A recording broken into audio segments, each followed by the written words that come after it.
Alguém que chega com um tênis on, com uma bolsa Louis Vuitton, com uma malha Alô, com um sapato sei lá da onde, poupa trabalho, que eu não preciso te contar um bocado de coisa. Se eu tivesse chegado pelado, eu tinha que te contar. A marca tem que cobrar caro, e ela tem que cobrar mesmo, porque ela te poupa trabalho. Quando eu vou no teu restaurante, o teu restaurante, ele tem toda uma vibe, eu posto aquela foto, me poupa tempo.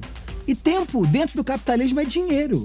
Então é por isso que o investimento que uma marca faz em si mesmo para inventar uma marca é caro. Porque ela está inventando um ambiente que vai poupar tempo de outras pessoas. E isso é emprestado quando você compra o produto. É claro. De alguma maneira, as pessoas estão se apropriando de todo aquele imaginário que a marca criou, mas ela teve que criar primeiro. A gente batalha uma vida inteira para inventar quem a gente é e para convencer os outros que a gente é. O que a gente está dizendo que a gente inventou. Isso dá um trabalho gigantesco. Eu tô me sentindo uma sessão de terapia aqui agora, né?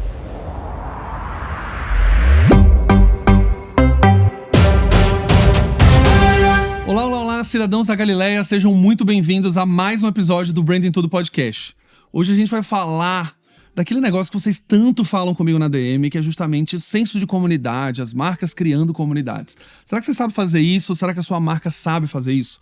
Hoje eu trouxe um expert que vai falar sobre isso com a gente, mas antes de apresentar ele, eu vou me apresentar. Se você chegou aqui através do link de um amigo, seja muito bem-vindo.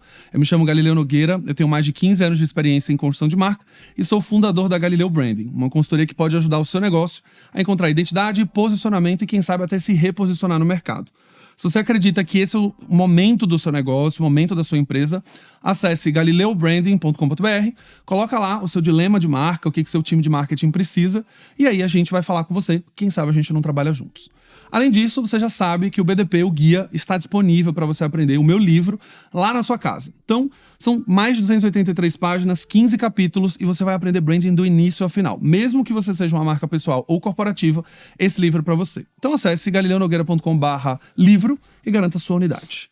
Hoje eu estou aqui com um convidado que eu estou assim, namorando para que ele venha para cá e eu sou muito fã dele. E eu vou apresentar o Omnibil, depois eu falo o nome dele, tá? O Omnibil, que é grande, na realidade.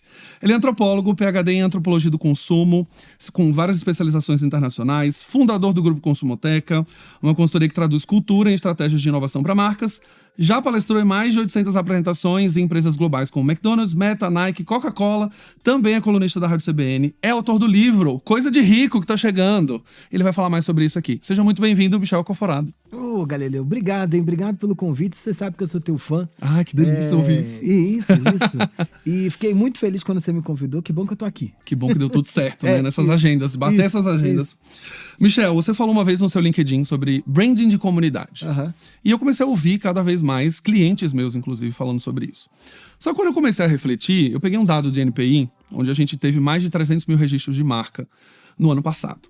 Claro que nesses registros a gente tem marcas que são protegidas para o futuro, elas não existem ainda, mas eu fiz uma conta e se eu pegar 10%, são 30 mil marcas chegando no Brasil. Tem espaço para tanta marca onde a gente está vivendo como sociedade, como cultura? Dá para ter mais empresa, mais marca chegando? Não dá. Fim do podcast, obrigado, não dá. Não dá. E a gente tem que entender, isso é uma loucura. Eu vivo viajando para cima e para baixo, a trabalho, a lazer, o que for. E esse é o negócio que mais me choca dentro do cenário brasileiro.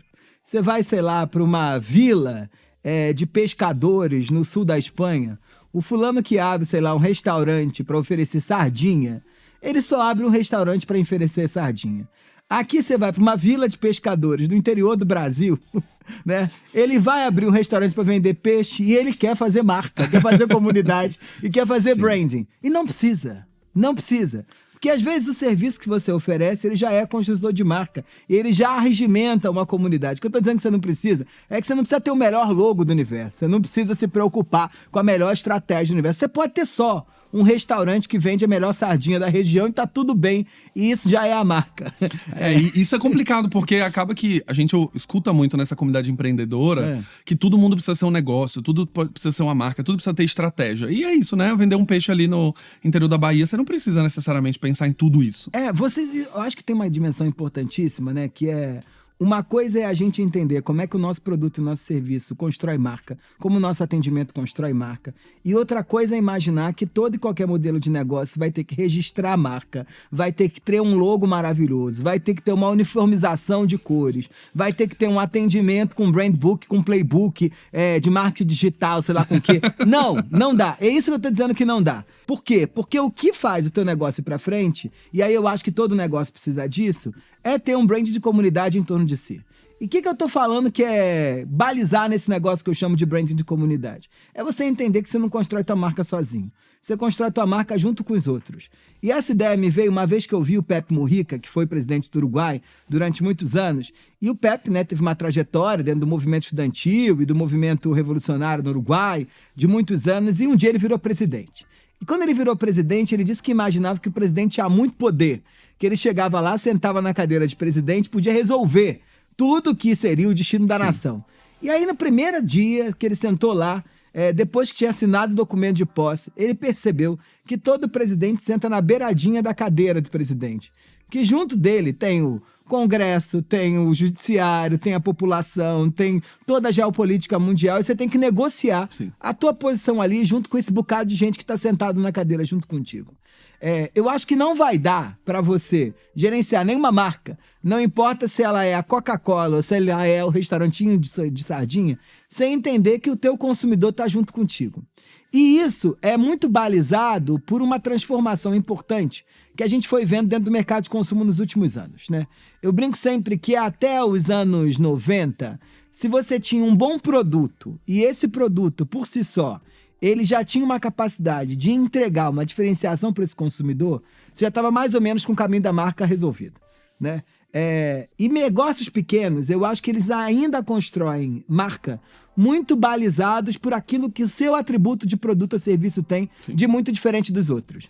Então, quando eu vou, sei lá, para uma vila de pescadores no Ceará, eu vou na Dona Jô, porque a árvore que ela tem, que ela botou 2 mesinhas embaixo dessa árvore para fazer o restaurante dela, é um atributo que eu não encontro em nenhum outro lugar. Do mesmo modo, o fato do marido dela ser pescador e voltar do mar todos os dias com um peixe é um atributo de produto que quando eu chego aqui falo, Galileu, tu não sabe onde eu fui? Lá em Moitas, no Fortaleza, no Ceará, maravilhoso, sei lá o quê. Isso já basta na invenção desse produto. A gente sai desse movimento para um outro movimento que é muito impulsionado quando o consumidor millennium chega dentro do mercado de consumo, que é um movimento onde estilo de vida vai ser determinante na construção desse ecossistema de marca. Então a gente começou a comprar determinados produtos para conseguir materializar aquilo que estava na nossa cabeça. Então eu brinco sempre que é o desespero da Clarinha vegana, né? Que é essa consumidora que mora na Vila Madalena, tem aquela franja vegana, né? Sim. Anda de bicicleta pro trabalho, é design, as coisas dela são upcycling. A bolsinha de borro chique ali, de crochê. Então ela tá toda construída em torno de como é que eu trago marcas pro meu ambiente que vão me ajudar a entender que aquilo que tá na minha cabeça tem uma materialidade. Mas acho que tem um terceiro ponto que é hoje o mote do nosso mercado, que é como eu, não só permito que os meus consumidores vejam que tem algo diferente no meu produto, ou materialize uma forma de viver, né, a partir daquilo que eles compram, mas é o que eu chamo de que eu entrego de autenticidade para esse consumidor na hora que ele está comprando comigo. Por quê? Porque entre 8 bilhões de pessoas, entre 8 bilhões de pessoas com redes sociais, entre 8 bilhões de pessoas disputando a atenção, você vai ter que vender para os outros que você é único. E não tem ninguém igual a você. Sim. No teu LinkedIn, no Tinder, no Instagram, no WhatsApp, em tudo quanto é buraco, tu tem que convencer para os outros que você é único. E aí, o que faz uma marca?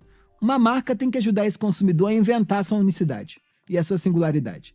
Então, um tênis on, quando eu boto no meu pé, e ele brinca muito bem entre um estilo de vida misturado com esporte, misturado com performance, misturado com chiqueza, misturado, sei lá, com isso, ele me diferencia de um modo que eu olho pro teu sapato e falo, caramba, hein? Adorei a cor, adorei o estilo, Galileu tá com dinheiro, hein? Porque não é barato, né? E ele é muito diferente do cara que usa Nike só preocupado em fazer o Just Do It, né? Putz, unicidade pura. E quando você combina isso com essa roupa, unicidade pura. Quando você combina isso com essa roupa, com esse cenário, unicidade pura. E o que a gente está buscando quando está construindo essa unicidade?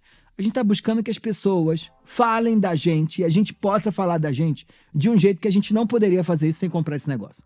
Então, hoje, quando eu estou buscando uma marca, eu estou buscando uma marca que me permite falar coisas sobre mim, que sem ela eu não teria capacidade de falar.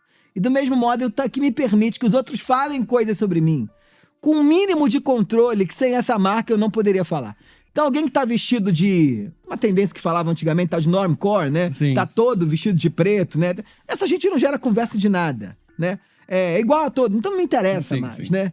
Então, para mim, o grande caminho que as marcas têm que entrar hoje, que é a grande demanda do consumidor, é como a gente ajuda esse consumidor a inventar uma história única e como a gente ajuda esse consumidor, através das minhas narrativas enquanto marca, a construir as narrativas dele.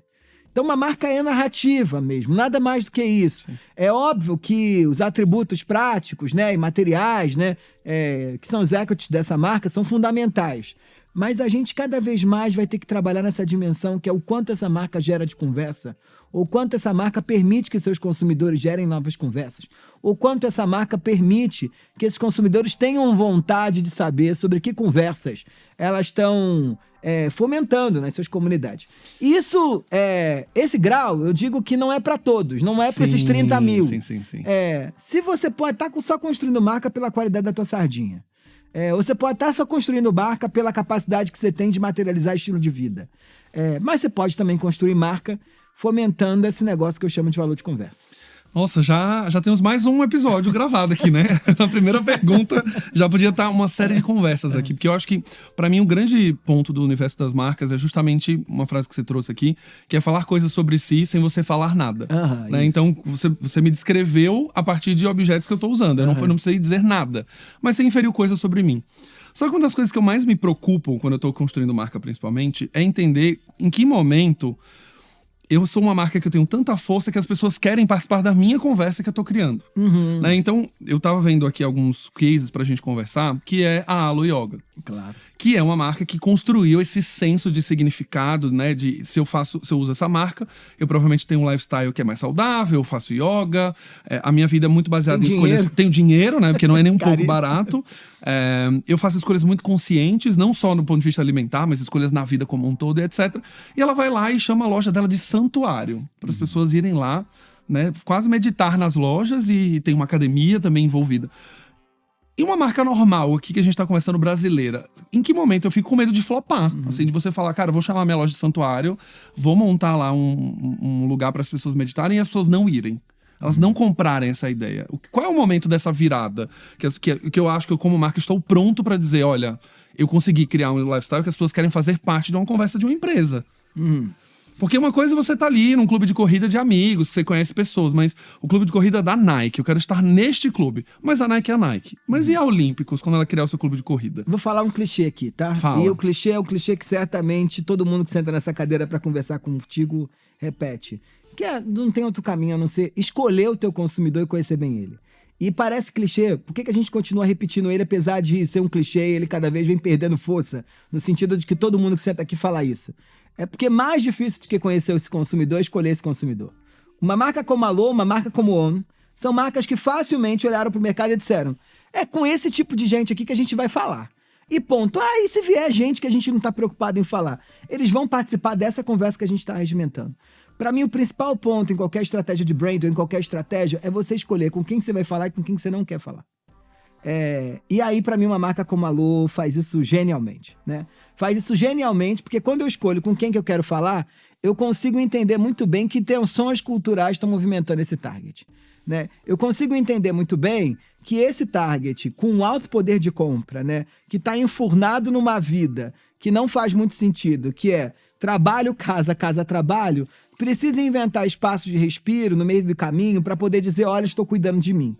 Esse tipo de gente que está comprando Alô é um tipo de gente que entendeu que estilo de vida vale mais do que qualquer coisa. Tem gráficos mostrando sobre as elites brasileiras, e as elites mundiais repetem mais ou menos o mesmo caminho, que é quando você dá para uma pessoa a percepção de status, dinheiro representa só 21% desse jogo. O resto está pautado em felicidade e saúde, e depois está pautado nesse negócio que eles vão chamar da maneira como você leva a vida, que é o estilo de vida. Então, do cara que vai comprar Alô e pagar uma fortuna na roupinha, ele é um cara que já tem dinheiro. E ele já mostra que ele tem dinheiro através de outras coisas. Certamente o carro dele, a bicicleta dele, o triatlon que ele faz, o apartamento que ele mora, a alimentação que ele... Já entregou isso. Então a marca fala, tá bom, como é que eu ajudo esse cara a inventar esses outros campos, ou a materializar esses outros campos? E aí inventa isso. E olha que interessante. Todo mundo que eu conheço que compra Alô não acha o produto tão maravilhoso assim. Não acha que ele entrega nenhum diferencial. Mas E olha que... Não, e eu acho que essa é sob potência de marca. Sim, não é nenhum sim. demérito pra Sim, marca. sim. Porque todo mundo que eu conheço que compra Alô diz o seguinte, olha... A malha da Track and Field entrega, não vale essa diferença de preço. Então, no campo do diferencial de produto, que é aquela primeira camada que a gente estava falando anteriormente, já a Alô foi. diz, olha, Já foi.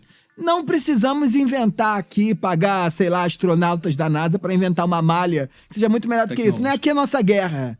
Né? A nossa guerra tá onde? Inventando estilo de vida, que é isso, transforma a loja como santuário. Eu trabalho nessa dimensão muito importante de que tipo de encontros eu possibilito, não só de conexão comigo mesmo, mas que tipo de gente eu vou encontrar dentro dessa loja que virou um santuário. Lugar. E o segundo ponto importante é, pra mim, onde está o grande valor dessa marca, que é a possibilidade de potencial de conversa. Ninguém passa por alguém que tá usando um Alô e incólume, né? Eu não vejo você, eu posso não falar, mas eu não vejo você usando um Alô e fico quieto, né? Eu vejo você usando um Alô e falar, né? Caramba, né, Galileu? E é isso genialmente que você coloca. Galileu é isso, por conta da marca que ele compra. E aí, isso parece pouco, mas isso é muito. O Galileu, tem um negócio que é muito importante na nossa vida, que a gente batalha uma vida inteira para inventar quem a gente é e para convencer os outros que a gente é. O que a gente está dizendo que a gente inventou. Isso dá um trabalho gigantesco. Eu tô me sentindo uma sessão de terapia aqui agora, né? Porque, basicamente, quando a gente tá no campo do branding mesmo, e criar essa pessoa, e inventar essa pessoa, é também um desafio desse imaginário que a marca faz. Então, a marca tem que cobrar caro, e ela tem que cobrar mesmo, porque ela te poupa trabalho. Quando você usa uma bolsa Louis Vuitton, você já entregou minimamente quem você é. Ela te poupa trabalho. Alguém que chega com um tênis on, com uma bolsa Louis Vuitton, com uma malha Alô, com um sapato sei lá da onde, poupa trabalho, que eu não preciso te contar um bocado de coisa. Que se eu tivesse chegado pelado, eu tinha que te contar. Sim. Então, é por isso que ela é cara, ela poupa tempo. Né? Ela poupa tempo. Uma marca poupa tempo, né? Quando eu vou no teu restaurante, o teu restaurante, ele tem toda uma vibe, eu posto aquela foto, me poupa tempo. E tempo, dentro do capitalismo, é dinheiro. Então é por isso que o investimento que uma marca faz em si mesmo para inventar uma marca é caro. Porque ela está inventando um ambiente que vai poupar tempo de outras pessoas.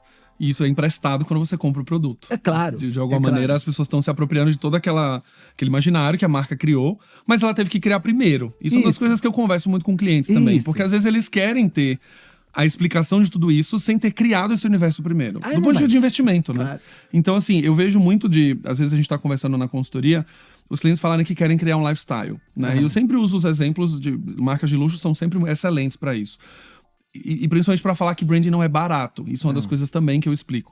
Então, quando eu falo, olha, a Louis Vuitton tem todo esse significado e as pessoas acham que ela tem uma margem de lucro altíssima. Ela tem uma margem, mas não tão alta quanto a gente imagina, porque ela teve que fechar o Louvre, ela teve que colocar a Beyoncé sentada na primeira fileira, ela teve que comprar 50 mil rosas frescas para poder fazer o desfile. Precisou, enfim, bloquear uma rua inteira em Paris. Isso custou muito dinheiro. Mas ela faz isso primeiro para significar depois. Só que o que eu vejo algumas vezes das marcas brasileiras, pelo menos que eu atendo, é que eles não querem ter esse investimento inicial com medo do retorno que vem depois. E aí é uma loucura, né? Porque o grande ponto que você coloca é que a comparação besta que se faz é uma comparação que é isso, que a gente viu agora nos últimos tempos, sobretudo por conta do problema, né? China versus Europa versus Estados Unidos, que é quanto a bolsa custou e quanto ela vale, né? Sim. Então é isso, né? Vira e mexe aparece isso. A bolsinha Louis Vuitton, o sapatinho Hermès, a pochete Gucci custa, sei lá, $100 e eles vendem por $1.000, né? Ou por $20 mil, sei lá quanto. Esse depara é besta, porque ele só se faz sobre análise de produto. Sim. E é um negócio que não faz sentido. A gente precisa entender que ninguém precisa de uma bolsa Louis Vuitton. Porque para que serve uma bolsa? A gente serve uma bolsa para carregar seus bagulhinhos. Então você pode ir no supermercado mais próximo da sua casa, você pegar a bolsa do supermercado e sair andando com seus bagulhinhos de um canto a outro. Porque pragmaticamente uma bolsa só serve para carregar suas coisas. Só que uma bolsa Louis Vuitton, ela não serve para carregar suas coisas, ela até carrega suas coisas. O que ela serve é para te poupar tempo. Tempo na invenção de quem você é. É para te poupar conexão. É para te permitir que você tenha acesso a pessoas, a lugares e a contextos que sem ela você não consegue. Você não consegue. E é aí que tá o grande investimento. O deparo, ele tá aí, né? Ele tá justamente desse lugar, que do 100 ao 1000, Esses 900 aqui é que são esses custos imaginários, né? Esses custos imaginários. E aí a gente tem que sair dessa vida tacanha, que é imaginar, né? Que é uma coisa besta que às vezes acomete profissionais de marketing, que é só vale aquilo que eu tô vendo. Não! O caro da vida tá naquilo que a gente não tá vendo.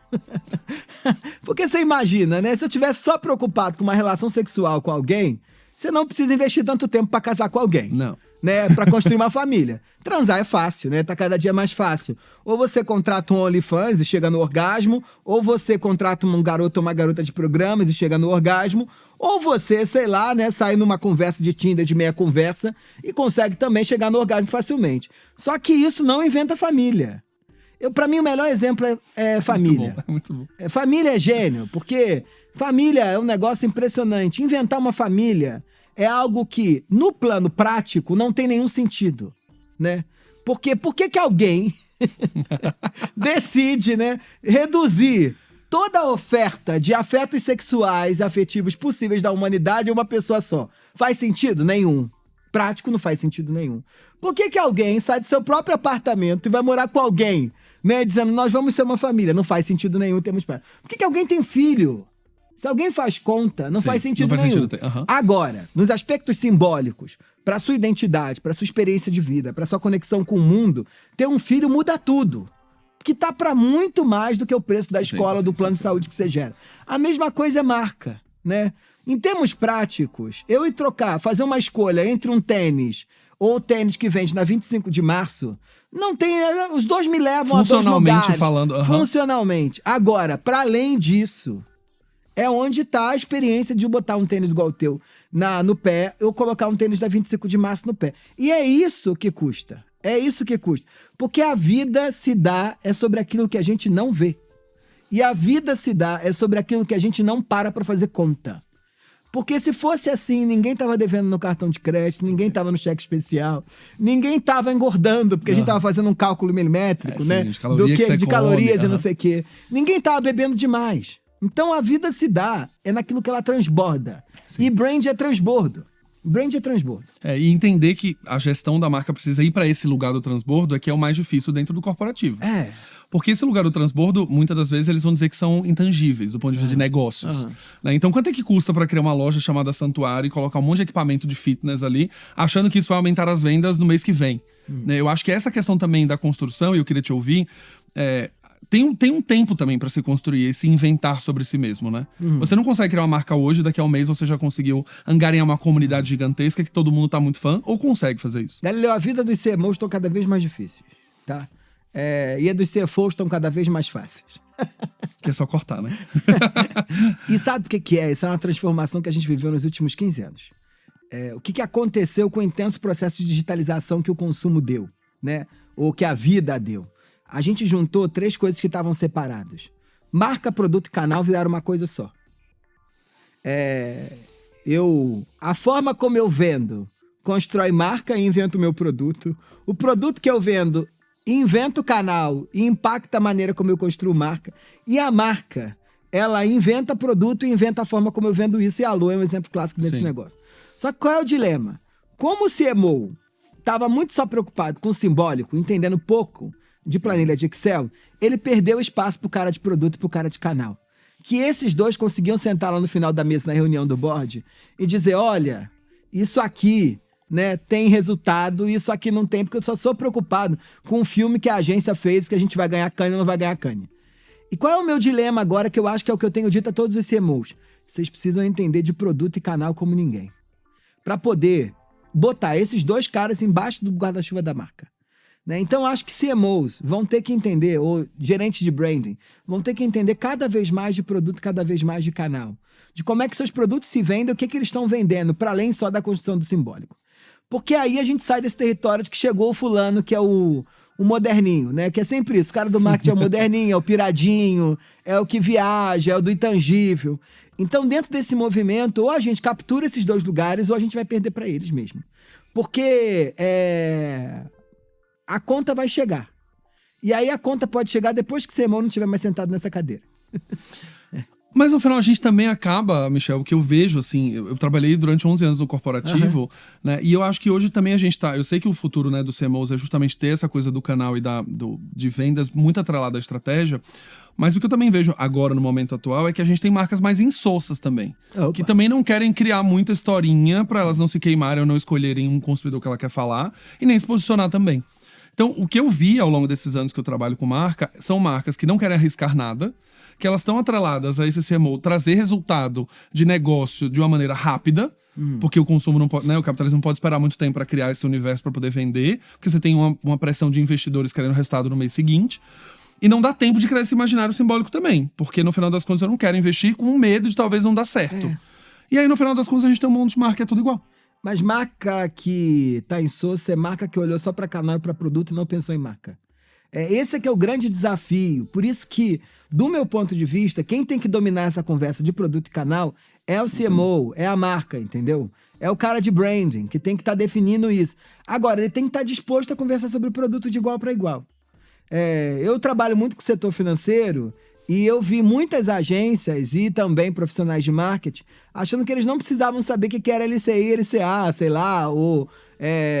um CDB qualquer oferta, ou qualquer né? coisa dessa. Porque eles estavam preocupados em construir um universo de marca. Não dá mais pra gente escolher um lado, a gente tem que dominar os três mesmo.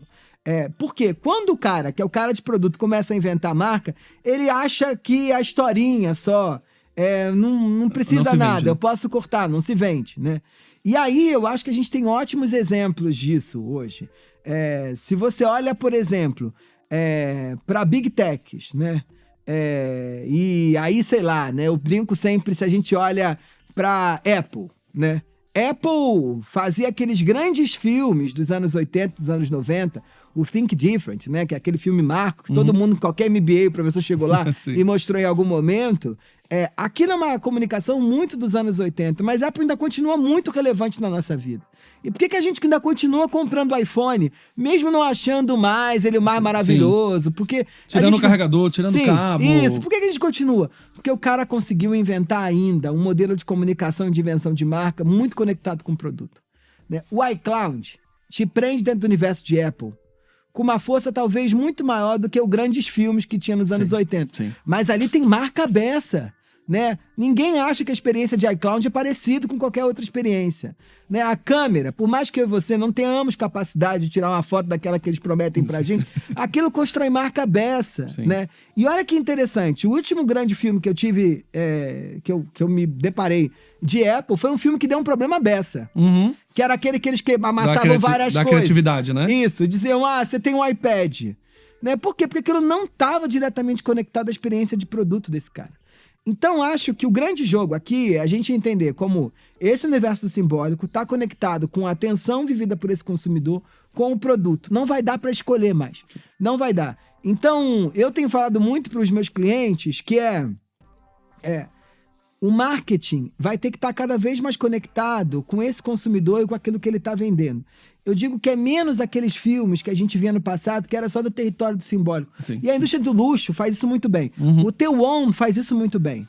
Né? Quando o On conecta um atributo de performance, né? Que é a ideia de que tem um tênis que é tão genial tecnologicamente, que te empurra para frente, ele não faz isso dizendo, olha a qualidade da borracha do meu sapato. Sim. Ele faz isso te dizendo, olha, cara, olha o balanço que você tem aqui entre se empurrar para frente.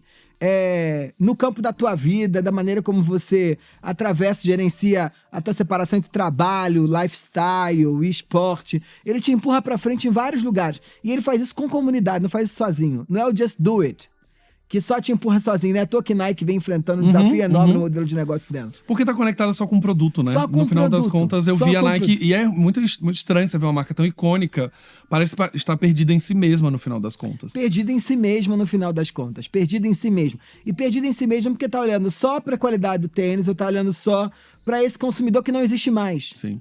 Que não existe mais. Gente, eu não quero fazer nada, eu quero muita coisa sozinho. Né? Porque o individualismo nos atravessa. Sim. Mas eu quero acreditar que eu tô fazendo sozinho, que se der merda eu posso contar com alguém. Pode contar com alguém. E é isso que a Alô faz, né? Sim. É isso que a ON faz, né? Você tem um grupo de pessoas que tá do seu lado ali Que no tá final, do teu né? lado, Sim. que se der merda eu posso contar com alguém. Essa ideia desse cara que levanta sozinho e faz tudo sozinho, Não, né? Porque até mesmo no movimento do triatlon, né? Que agora o que faz a cabeça dos ricos brasileiros, né? Que eles estão nessa racionalização do corpo até o fim, eu tenho o personal, o nutricionista, a bicicleta, a Fazenda Boa Vista que me permite treinar. Eu tenho toda uma comunidade que tá comigo ali se eu precisar, né? E aí a marca se perdeu, né? E aí no final que você vai ver, agora no retrospecto de filmes de Nike, de tudo que tá sendo construído, no final das contas é sempre sobre o indivíduo na Nike, né? Sempre ele sozinho, é ele que bate o recorde, o atleta é aquela pessoa inatingível, né? A Serena Williams, é o Tiger Woods no golfe, é sempre uma pessoa, né? E aí quando você vai olhar para essas marcas atuais que estão mais conectadas, você tem sempre um grupo. Não é à toa que a Alo, por exemplo, fez muita coisa do santuário ter os influencers e creators treinando juntos o tempo inteiro. Então, virou-se um lugar que a marca convida os influencers, eles passam a adotar o santuário como o seu lugar de templo, de treino, e aí eles começam a se encontrar entre si, e ali gera conteúdo, gera vídeo, gera collab, e aí ele não tá mais sozinho no processo. O modelo de Nike é um modelo dos anos 90. Dos anos 90, total. 90, porque a gente gostava de acreditar que tinha alguém que era o teu goal máximo, e todos nós íamos viver o Round 6 lá, a série coreana, pra chegar naquele goal máximo, que era a Serena Williams. Ninguém tem expectativa de chegar na Serena Williams mais, porque sabe que o custo pra ser ela é gigantesco. Agora, eu preciso ter um processo de improvement, né? De melhora de mim mesmo, né? De avanço de mim mesmo, de sofisticação da minha própria potência, da minha própria performance, levando em consideração que tem uma Serena Williams mais perto de mim, que é o influenciador. que é o influenciador do influenciador. Sim. Então, é cada vez mais cadeia alimentar, sabe? Vai chegar no leão, mas eu preciso saber quem é aqui o perigo perto de mim. Ou quem é a ajuda perto de mim. E aí é que eu acho que essa ideia de comunidade constrói muito bem, né? Esse vínculo. E os influenciadores têm um papel importantíssimo dentro desse vínculo todo. Então, acho que tem coisa beça aí. Agora, criar comunidade. Eu gosto de ser polêmico nesse aspecto, porque a gente tem recebido muito briefing e pedido de orçamento pra gente desenvolver estratégias de comunidade, ou desenvolver branding de comunidade. E quando a gente vai ver as marcas que pedem, elas não têm histórico nenhum de criar nenhum tipo de comunidade. Elas são simplesmente marcas que vendem produtos. Eu até coloquei, né, pensando aqui, uma marca de parafuso, ela quer criar a comunidade dos instaladores de telha que usam parafuso. É pra todo mundo criar comunidade no final. Assim, a gente precisa, de fato, para uma marca ter sucesso, ter uma comunidade. Ou não, eu consigo continuar vendendo com as minhas estratégias, mas não esse senso. Acho que às vezes eu tenho a impressão de que esses CMOs ou esses presidentes, eles assistiram uma palestra falando de comunidade e falou, eu tenho que fazer agora com os instaladores da telha agora. Eu tenho que fazer porque minha marca vai morrer se eu não fizer. É o drama do MBA, né? Eu sempre falei isso. É o drama do MBA, qual que é? O drama do MBA, eu dei aula em MBA há muito tempo e era um inferno, né? Porque o garoto, depois a gente encontrava eles quando eles estavam sentados na cadeira do PJ lá, sentado na firma. Fulano viu um slide na aula do MBA, ele tirou foto, e ele voltou no outro dia na firma virado no capeta, né? Querendo implementar aquilo. É o drama da palestrinha, né? É o drama do South by Southwest, né? Sim. Que é isso, né? O porre, né? Porque março tá lá, o fulano vai pra Austin, a firma pagou pra ir pra Austin, porque não tem dinheiro pra todo mundo, esse volta, e esse volta trazendo o que vai ser o mundo naquele ano. E aí já foi NFT e não deu em nada, já foi metaverso e não deu em nada. Já foi sei lá o quê. Agora esse negócio de saúde social que não vai dar em nada também. Sim. Então é o slide do momento, né? Então o grande culpado é Esther Perel, é a M-Web, é aquele outro indiano que faz esse negócio tudo. O que eu digo? Eu acho que todo mundo vai precisar de uma comunidade em torno do seu produto, mas não é comunidade como as pessoas estão dizendo. Que é o aspecto importante? Quando o cara manda um briefing pra você, ele já imagina que fazer branding de comunidade é ou contratar uma plataforma ou fazer uma coisa que as pessoas se organizam em torno do produto deles. Sim, que acho que é o caminho mais comum, né? É o caminho mais comum. A pessoa que usa o parafuso da marca A, são os usuários do parafuso da marca A. E é muita pretensão de uma marca, ou de qualquer marca, acreditar que sozinha vai conseguir arregimentar um conjunto de pessoas em torno de si. Esse é o meu grande problema, o medo do flop de você falar, cara, você não tem força como marca pra fazer isso. As pessoas não acordam pensando em você, nem no seu parafuso, e nem encontrar outras pessoas que usam o mesmo parafuso que você, sabe? E isso tá muito balizado numa coisa que eu, Michel, questiono muito, que é a ideia de que, durante muito tempo, a gente falou no território de marca, que é a ideia de que uma marca, para conseguir isso, precisava ser uma love marca, ou precisava ser uma love brand. Eu digo que ninguém ama mais ninguém, ainda mais vai amar marca, né? A gente não tá amando ninguém. Você faz um cálculo, você tá casado, você faz um cálculo. Qual é o peso de separar? Qual é o peso de continuar casado? Qual é o peso? Aí você fala, eu acho que eu vou continuar casado, eu acho que eu vou separar. A mesma coisa a gente faz com as nossas marcas. Então ninguém tá mais nesse lugar, né? E achar que você vai regimentar numa plataforma específica, que pode ser ou o Orkut, ou o Facebook, ou, sei lá, o Substack, um grupo de WhatsApp. Às vezes é um grupo de WhatsApp. Tem uma comunidade lá, ele acha que ele já jogar todo mundo num grupo. Não. O que eu acho que é o ponto importante que o cara do parafuso tem que saber? O produto dele tem que ter uma importância pra gente que precisa de parafuso, ao ponto de, quando ele pensar no parafuso, ele lembrar de você.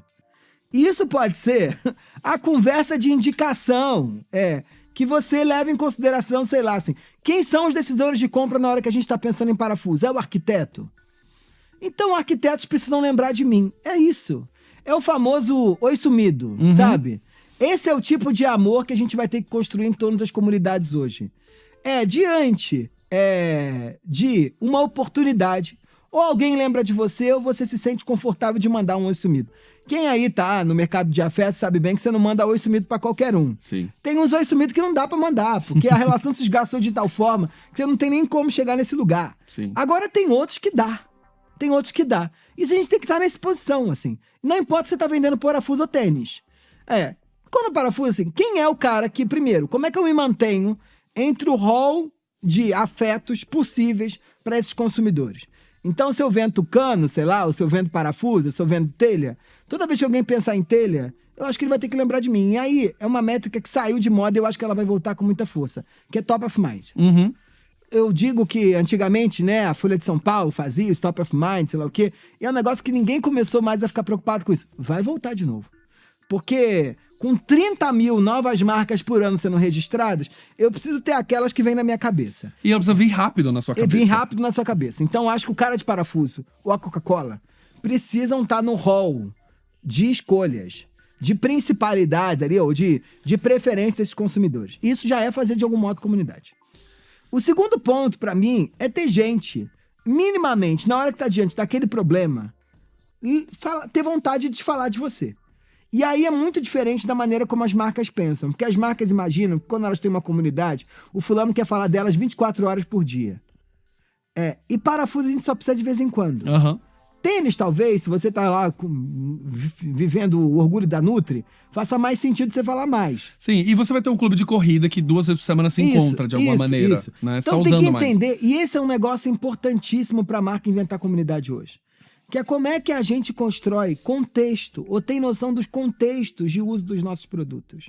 Ninguém tá na cabeça do consumidor 24 horas por dia. Agora, tem determinados momentos que você precisa estar. E qual é o teu momento? Porque o mundo da digitalização é um mundo de completa descontextualização. Né? Você pode fazer tudo a qualquer momento da sua vida. Então, qual é o momento que on faz sentido, que alô faz sentido, que parafuso faz sentido? É nesse lugar que você precisa estar. E aí, eu brinco que a comunidade hoje, ela usar um termo repetido aí pra caramba, líquida, em que sentido? Ela faz, se desfaz, ela faz, se desfaz, ela faz, se desfaz. Porque o teu consumidor, ele não é de uma comunidade, ele entra e sai de uma comunidade. Então, ele passa assim. No máximo, ele faz parte, né? No mesmo momento que eu passo pela Faria Lima, né? Sei lá, se a gente for pensar aqui em São Paulo, né? Você sai, sei lá, da Paulista e vai até a Faria Lima, na Paulista você é assim, o clima ali é outro. Você sai da Paulista e desceu pro Jardim, já é outro clima. Chegou no Jardim Europa, você baixa até o som, né? Você anda mais devagar, você olha se estão te filmando, você quer ver essas pessoas, como é que você tá vestido, como é que elas estão vestidas. Chegou na Faria Lima, você já é outro. Sim. Então, a gente tem que entender que momentos são esses que a tua marca faz sentido para o consumidor, ou que momentos são esses que a gente possibilita esse multi para esse consumidor. E é ali que eu tenho que estar. Então, o cara do parafuso pode ser, ele pode ter sua comunidade, mas ele está orientado num momento que é muito menor do que um momento cotidiano do cotidiano, o cara que tá pensando em alimentação, Coca-Cola, sei lá, quando tá pensando em bebida. Então, a grande loucurinha pra mim tá quando o fulano acha que o produto dele é tão bom e tão importante que ele domina todos os pedaços da vida do consumidor. Então, ele acorda pensando em parafuso, ele toma café pensando em parafuso, ele dorme pensando em parafuso, ele morre pensando em parafuso. Não. Aí muitas das pessoas que trabalham também na própria marca, isso a gente conversa bastante com o cliente. Essa consciência de que o produto não domina a vida das pessoas, às vezes, para quem trabalha na própria marca, ela tem certeza que ele domina. Então, quando a gente começa a conversar com o cliente e a gente traz essas verdades, muitas vezes ele não gosta de... Cara, mas você é só um parafuso no final do dia que serve para quando a pessoa está reformando a sua casa. E ponto. Ela não tem indicação, ela não para com um amigo e fala, nossa, comprei isso para... Ela não passa por esses lugares. E tá tudo bem. Mas essas pessoas que trabalham nessas empresas, pelo menos as que a gente teve contato, elas acabam tendo uma imersão tão grande no negócio de que tem que aumentar vendas, tem que vender 40 vezes mais do que o ano passado, porque o parafuso agora tem inovação, que agora ele tem um furinho no meio, que passa mais ar, e aí ele entra numa grande loucura no final, de achar que aquele produto assim, ele vai dominar a vida, e a gente sempre lembra que ele é só um parafuso. E por isso que brand é tão importante, né? Porque pra você entender de parafuso, tem que ter alguém que parafuso importa mais horas no dia do que outros alguéms. Então, talvez a tua comunidade tenha que ser, sei lá, de construtoras, né? De pedreiros. Sim. Imaginando que naquele momento que o cara da obra, por isso que é momento, né? Naquele momento da obra. Porque quando o cara tá fazendo, sei lá, alicerce, não precisa parafuso. Mas naquele momento da obra, a gente não pode perder a oportunidade de arregimentar ou construir um momento onde parafuso seja o tema mais importante da vida de todo mundo que está envolvido naquilo ali. É momento. Né? Ô, Michel, e uma coisa que eu queria desmistificar para quem tá ouvindo, cidadãos principalmente e gestores de marcas aqui, que quando se escuta a palavra comunidade, pelo menos eu tenho visto assim, quando eu interajo com seguidores, existe uma sensação de que comunidade é igual a encontros, igual a um lugar, igual a uma ativação. No ponto de vista de execução mesmo de uma estratégia. A comunidade é realmente só isso ou ela tem lugares que às vezes talvez não necessariamente precisa ter um encontro das pessoas que apertam os parafusos para um café da manhã na empresa? Eu gosto muito do senso de que a comunidade é um lugar onde você pode ser alguma coisa que você quer ser, que não dá pra ser em outro lugar. Bom, excelente definição, cara, excelente. E a gente tem que pagar por isso, né? Tem que pagar por isso, assim. Quando você tira férias, qual é a grande diferença de tirar férias no teu apartamento em São Paulo ou tirar férias numa praia paradisíaca nas Maldivas? É que você pode ser outra coisa nas Maldivas. Em São Paulo não dá. Vai ser a mesma pessoa que você é nas Maldivas. Então esse deslocamento, ele te dá isso. Qual é a diferença, por exemplo, de alguém que vai comprar sua primeira bolsa de luxo de alguém que já está acostumado a comprar inúmeras bolsas de luxo? É que para essa pessoa que vai fazer a sua primeira compra, ir ao shopping Guatemi, entrar na loja da Louis Vuitton, entrar em contato, permite que ela vivencie alguma coisa, seja alguma coisa, que aquele que já está cansado de fazer isso pode comprar comprando no celular e resolver esse negócio, porque ele está preocupado com outros seres. Com outros seres.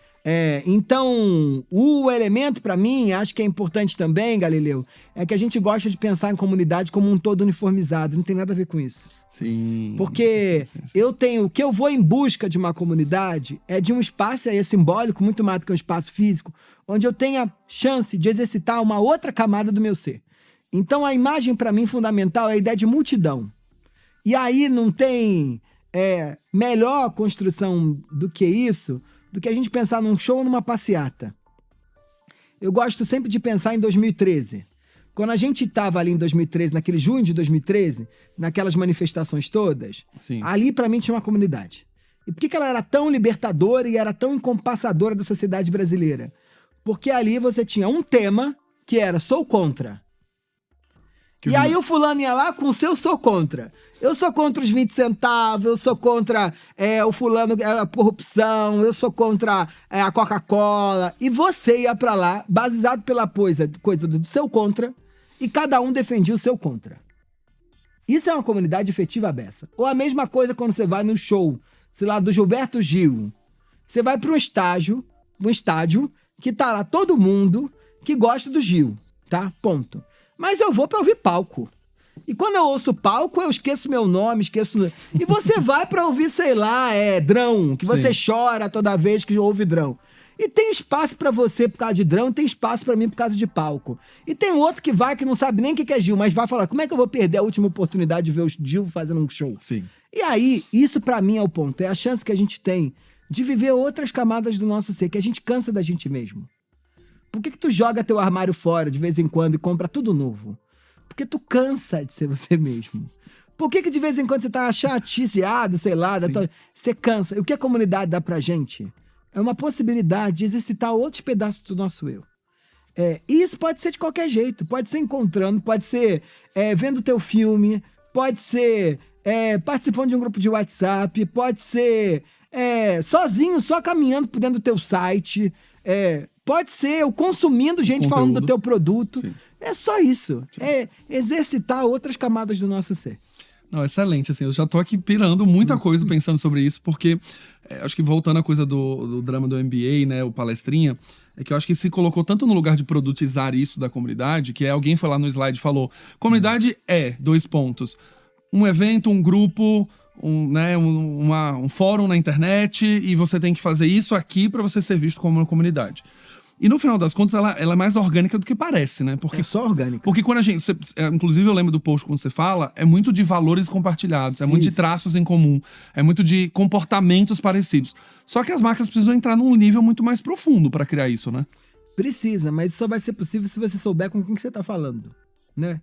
E eu acho que tem uma coisa que a gente tem dificuldade no Brasil, que é entender o incremental na estratégia. Né? Eu não preciso... meu sonho, eu sou Coca-Cola. Eu sou Banco Itaú, eu sou Gol, eu sou, sei lá, vendedor de geladeira. Eu tenho cara que vai comprar a primeira geladeira até o último suspiro que ele precisa de geladeira. Legal, fulano, mas começa com um pedaço. Né? Então, vamos começar. Como é que o jovem se relaciona com companhia aérea? E aí, tá bom. Resolvemos jovem. Vamos ver agora como é que a meia-idade viaja. Resolvemos a meia-idade. Vamos ver como é que velho viaja. Então, vai devagar, né? Porque, eu acho que as marcas, elas não têm que dominar uma comunidade em torno de si quando elas são grandes demais. Elas têm que ter múltiplas comunidades. E a gente tem que resolver uma comunidade para sair para outra. Né? Então, vai devagar, né? E começa por pedacinho, né? Meu público... E para isso você tem que entender muito de quais são os objetivos da organização, né? É aumentar a receita? Então tá bom, qual é o público aqui que mais traz receita pra gente? Agora, o que dá né? Agora. Começa com um, né? Começa com um público. Por que é todos? Não tem mais todos. Michel, mas aí eu vou... Você me leva num lugar gatilhado aqui de corporativo, cara. Que assim...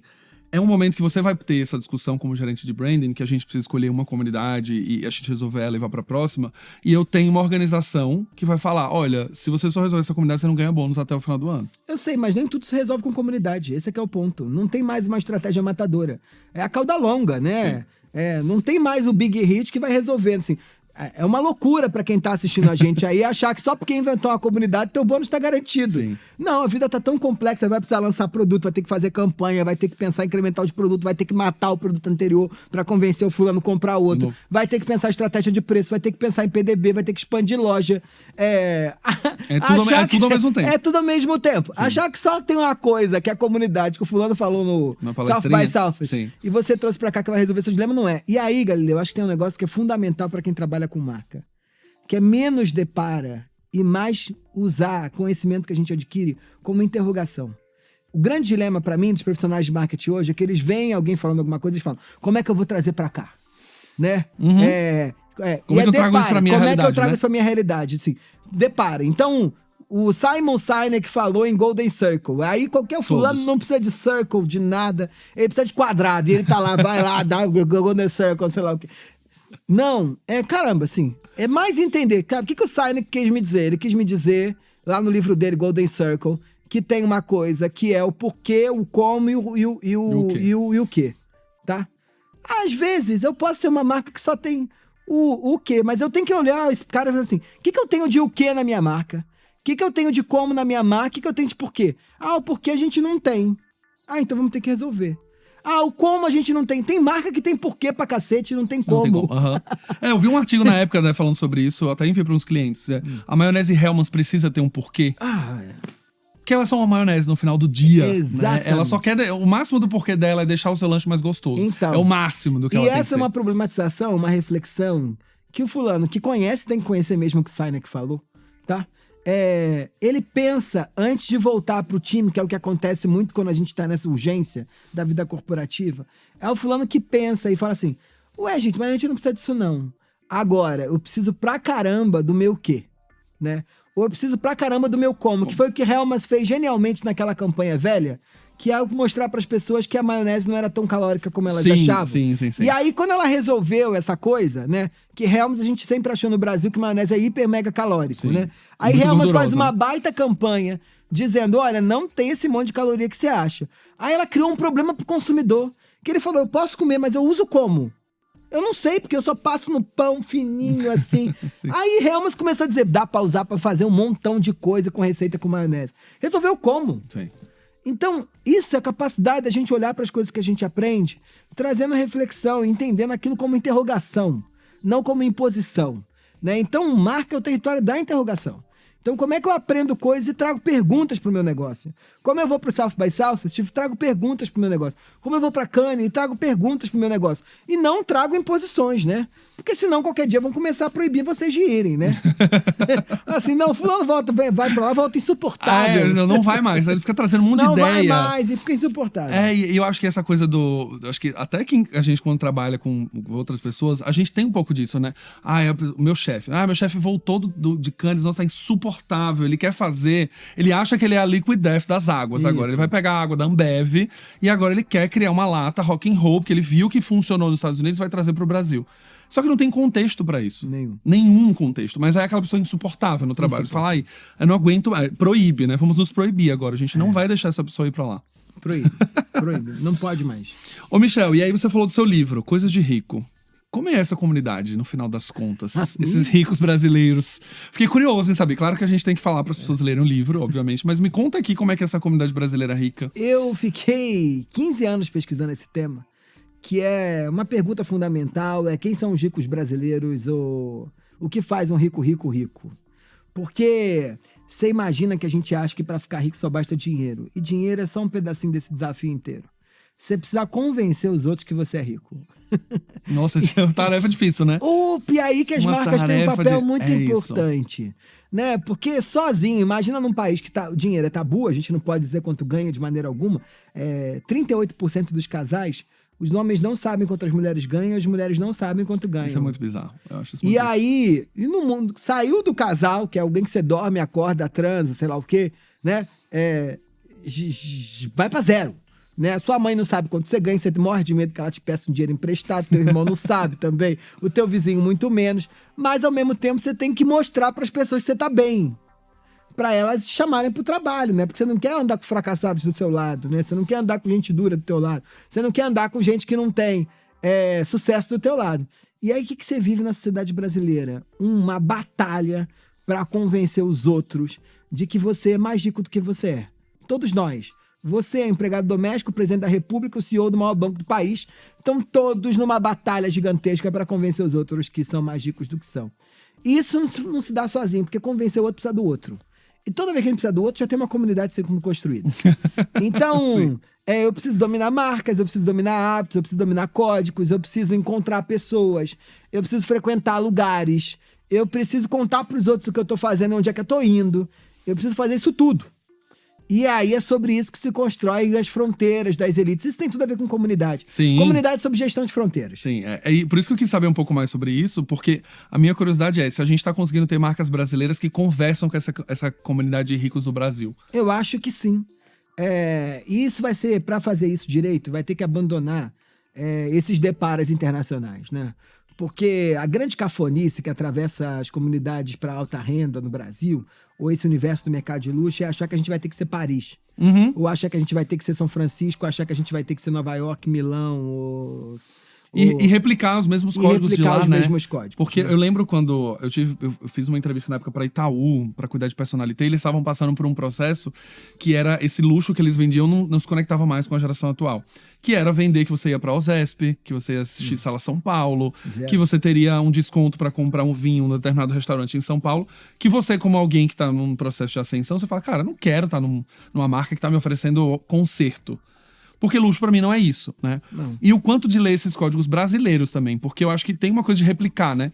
Então, vamos usar a Patagônia, porque os executivos dos Estados Unidos usam Patagônia, a gente vai usar aqui no Brasil também. Que Patagônia, né? Sabe por quê? Não faz sentido aí, né? Sim. Patagônia é uma marca, não aguenta. Ainda bem que deram um tempo de falar de Patagônia. Eu não aguentava mais ouvir de Patagônia. Porque quando o CEO falou que ia doar tudo, né? Aí virou uma pauta, né? Que aí Patagônia, essa coisa de uma durabilidade, né? Um produto que dura muito e ele não tem essa ostentação desse logo de forma muito clara. Mas a grande diferenciação de Patagônia para esse público estava na durabilidade. No Brasil, não, né? As coisas de rico no Brasil, elas nascem, crescem, se reproduzem e morrem muito rápido. A gente tem um closet lotado de bagulho porque a gente compra um bagulho que consegue oferecer pra gente uma conexão com a comunidade, mas ao mesmo tempo, deu 3 dias, some, passa. Você precisa comprar de novo outra coisa. Né? Elas são frágeis no Brasil, as coisas de rico são frágeis. E aí tem tudo a ver com comunidade, porque o que eu digo no livro é que os objetos de luxo, os serviços de luxo, eles não te geram diferenciação social só. Porque um Rolex na Faria Lima, ele é mais um Rolex. Na Fazenda Boa Vista, ele é mais um Rolex. Agora, o que um objeto de luxo faz contigo é funcionar como um passaporte. Ele te catapulta para um ambiente que sem aquilo você não consegue se conectar. Então, quando você tá com uma bolsa X, quando você tá com um sapato X, quando você tá com um relógio X, você é diretamente catapultado para um determinado lugar que sem aquilo você não entra. Você corta a fila, né? Você corta a fila. Ele é o grande passaporte dos nossos tempos. Né? Então, os ricos estão desesperados no Brasil a todo momento por isso. Né? Eles estão comprando coisas para conseguirem entrada em lugares. Isso poupa tempo. O que um Rolex faz por você é que você não precisa perder tempo convencendo as pessoas que estão contigo numa reunião que você tem dinheiro.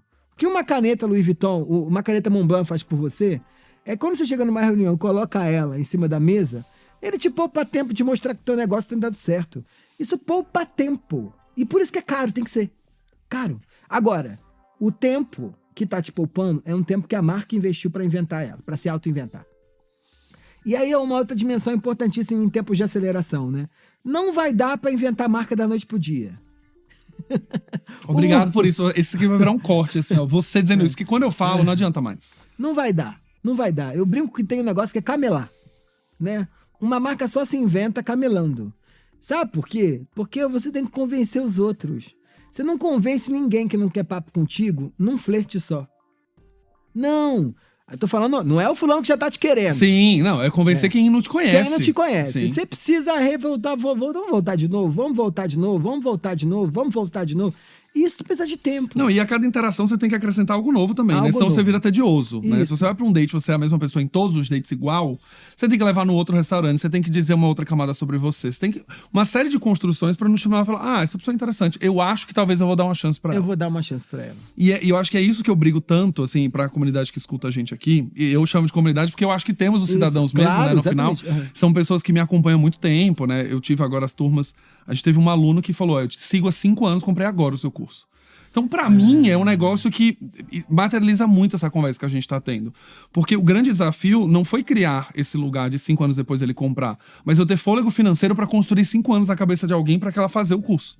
Talvez eu tivesse que construir em 1 ano pra ser rentável o mais rápido possível, mas eu tive que entender que essa construção simbólica também, de querer fazer o curso, vir pra São Paulo, pagar tão caro, demoraria.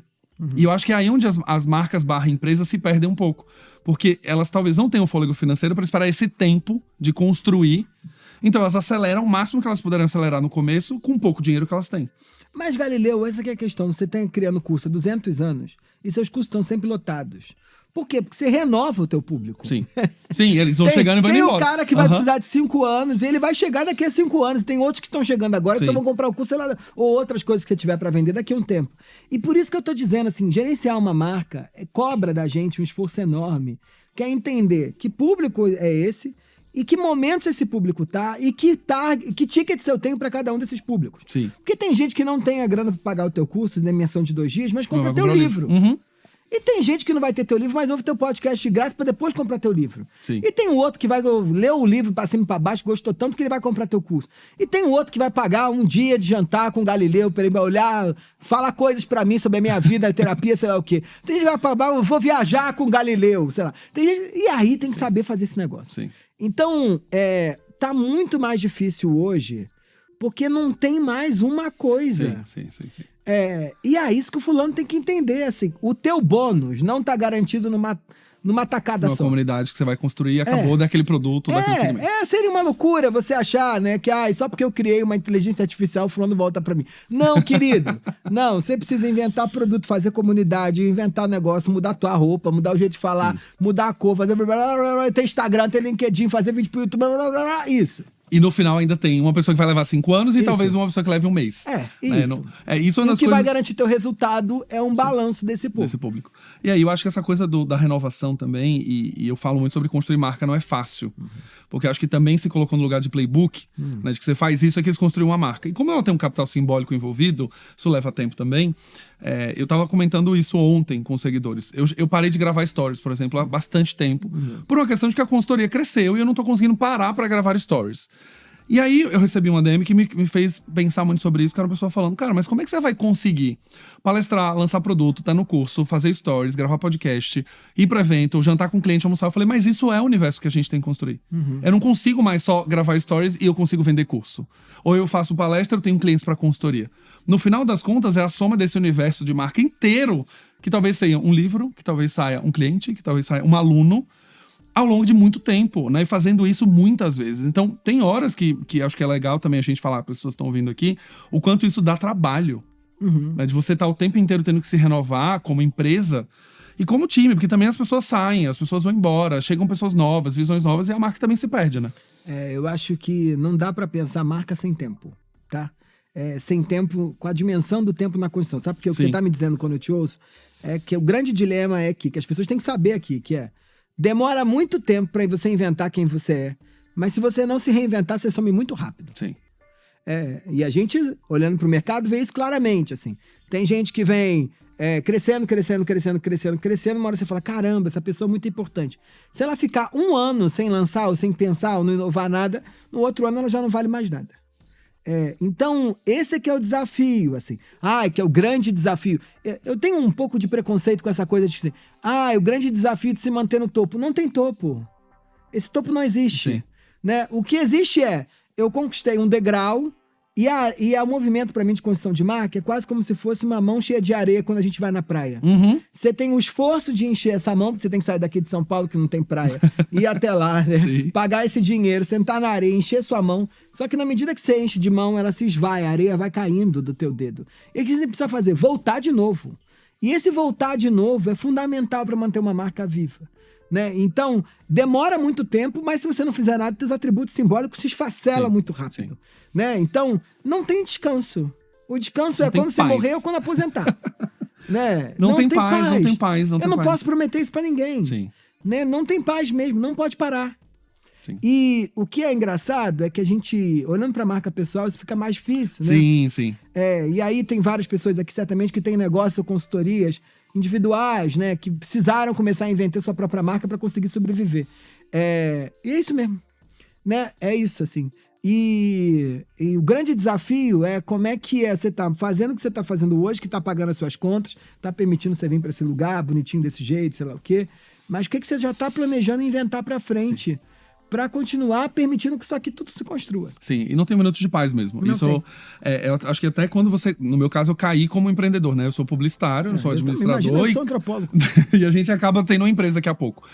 E eu, montando o time, a gente começa a ter essas reuniões de time, e algumas vezes vem esse cansaço, você fala, cara, qual que é o próximo ponto que eu vou ter que reinventar nessa história, ou criar de novo?